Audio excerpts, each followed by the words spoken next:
sa debate. Oo, hinahamon ko si Brother Eli ng debate. Tapos, ang mangyari dito, ano ang usapan pagka natalo, ipita ninyo. Oh, gagawa natin niya ng operasyon. Mula Pilipinas hanggang ron.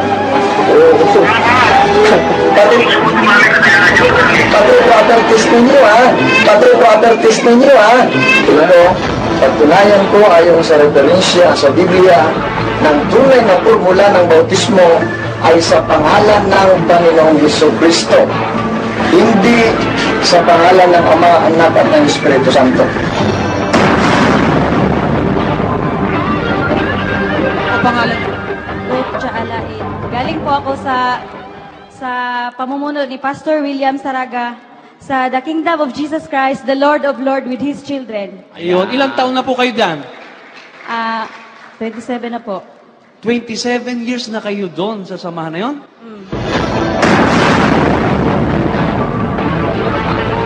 Gusto ko lang malaman kung ilan ang edad ng aking kausap kasi para I can give him the due respect. Mga ilang taon na yung aking kausap? 37 years old po. 37 Siya years. ba ang namumuno sa kanilang samahan, Brother Roland? Kayo daw po namumuno sa inyong samahan. Po. Mula sa umpisa, kapatid na Roland? Mula po ba sa umpisa, kayo po ang namumuno sa inyong samahan? Opo.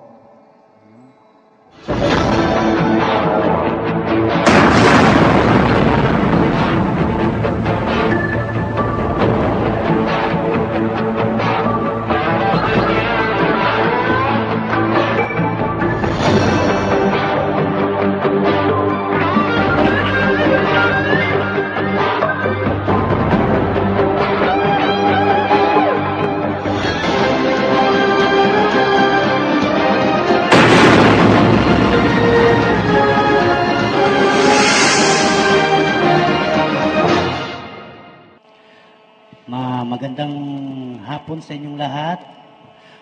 Ang sinasabi po dito ni Pastor William Saraga ay patutunayan ko na ang formula ng water baptism ay sa pangalan lang ng Panginoong Jesus ayon sa Biblia at mga referensya at hindi sa pangalan ng Ama, ng Anak at Espiritu Santo.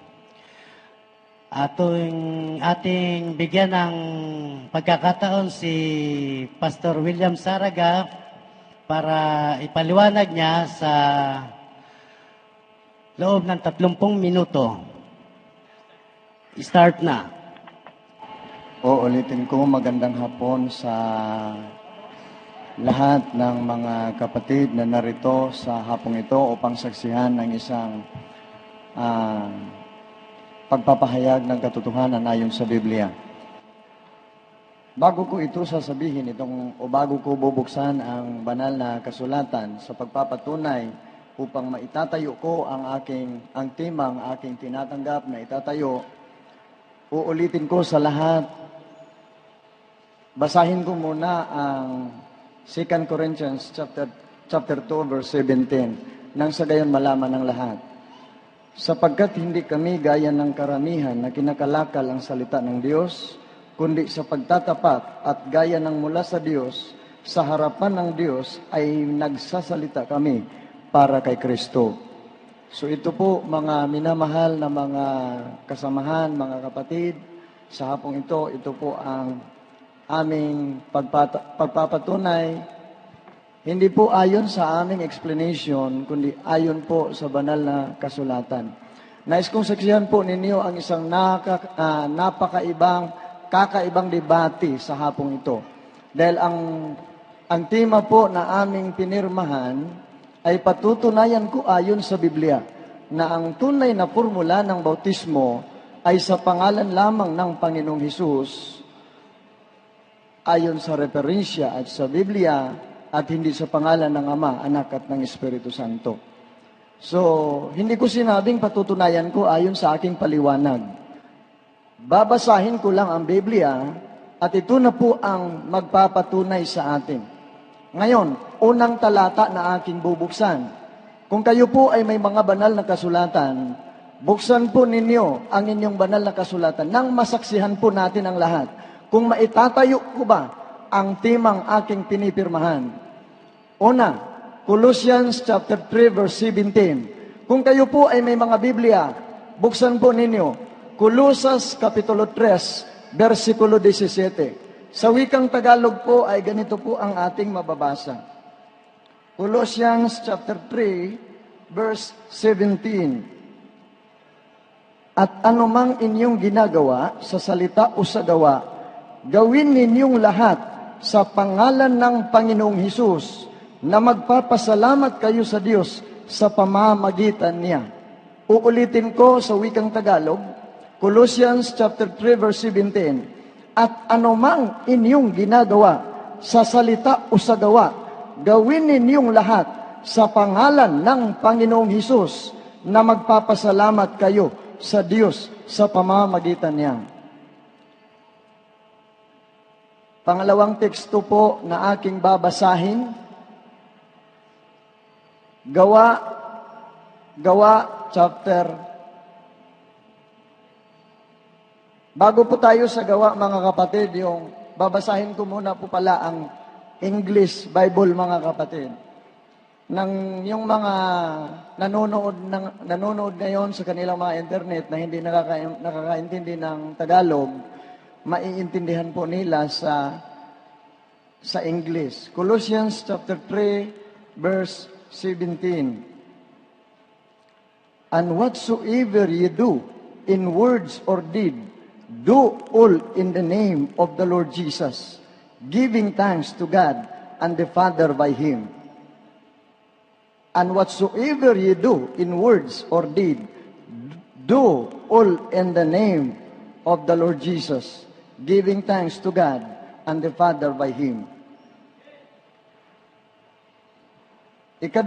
Pangalawang teksto po sa Gawa chapter 2. Gawa chapter 2. Buksan po natin ang ating mga banal na kasulatan. Gawa chapter 2 verse 38. Gawa chapter 2 verse 38. At sinabi sa kanila ni Pedro, mangagsisisi kayo at mangagpabautismo ang bawat isa sa inyo sa pangalan ni Hesukristo sa ikapagpapatawad ng inyong mga kasalanan at tatanggapin ninyo ang kaloob ng Espiritu Santo. At sinabi sa kanila ni Pedro, mangagsisisi kayo at mangagpabautismo ang bawat isa sa inyo sa pangalan ni Hesukristo sa ikapagpapatawad ng inyong mga kasalanan at tatanggapin ninyo ang kaloob ng Espiritu Santo. English po, ito po ang ating mababasa. Acts chapter 2 verse 38. Then Peter said unto them, repent and be baptized every one of you in the name of Jesus Christ for the remission of sins, and ye shall receive the gift of the Holy Ghost. Then Peter said unto them, repent and be baptized every one of you in the name of Jesus Christ for the remission of sins, and ye shall receive the gift of the Holy Ghost. Pangatlong talata, pangatlong versikulo na bubuksan po natin. Acts chapter 8 verse 12. But when they believed Philip preaching the things concerning the kingdom of God and the name of Jesus Christ, they were baptized, both men and women. But when the Philip believed preaching the things concerning the kingdom of God and the name of Jesus Christ, they were baptized, both men and women. Verse 16, Acts chapter 8 verse 16. For as he was fallen upon none of them, only they were baptized in the name of the Lord Jesus. For as Yet he was fallen upon none of them, only they were baptized in the name of the Lord Jesus. Sa Tagalog version po, Acts chapter 8, verse 12, datapwat nang magsipaniwala sila kay Filipi na nangangaral ng mabubuting balita tungkol sa kaharian ng Diyos, at sa pangalan ni Hesukristo ay nangapabautismo ang mga lalaki at mga babae. Datapwat nang magsipaniwala sila kay Filipi na nangangaral ng mabubuting balita tungkol sa kaharian ng Diyos, at sa pangalan ni Hesukristo ay nangabautismuhan ang mga lalaki at mga babae. Verse 16, datapwat ito'y hindi pa bumaba sa kaninuman sa kanila, kundi sila'y nangabautismuhan lamang sa pangalan ng Panginoong Hesus. Uulitin ko, verse 16, sapagkat ito'y hindi pa bumaba sa kaninuman sa kanila, kundi sila'y nangabautismuhan lamang sa pangalan ng Panginoong Hesus. Palakpakan natin ang Panginoon.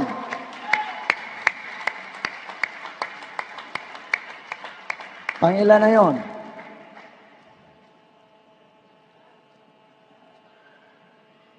Acts chapter 10, verse 48. Acts chapter 10, verse 48.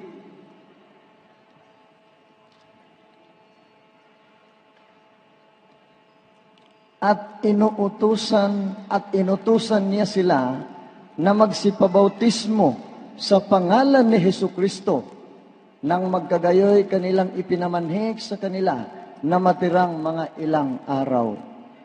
At inuutusan niya sila na magsipagpabauti, at inuutusan niya sila na magsipagbautismo sa pangalan ni Hesukristo, nang magkagayoy kanilang ipinamanhik sa kanila na matitirang mga ilang araw.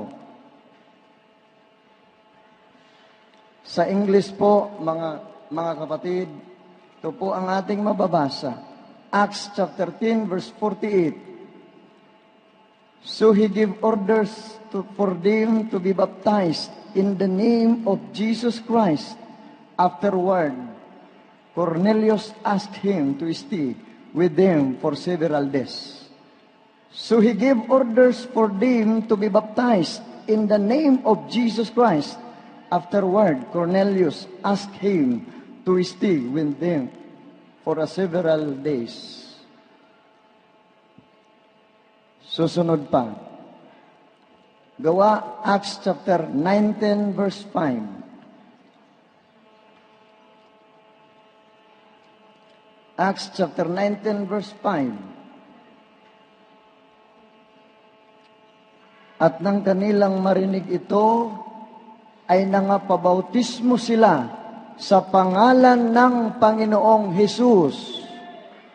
At nang kanilang marinig ito, ay nangapabautismo sila sa pangalan ng Panginoong Hesus.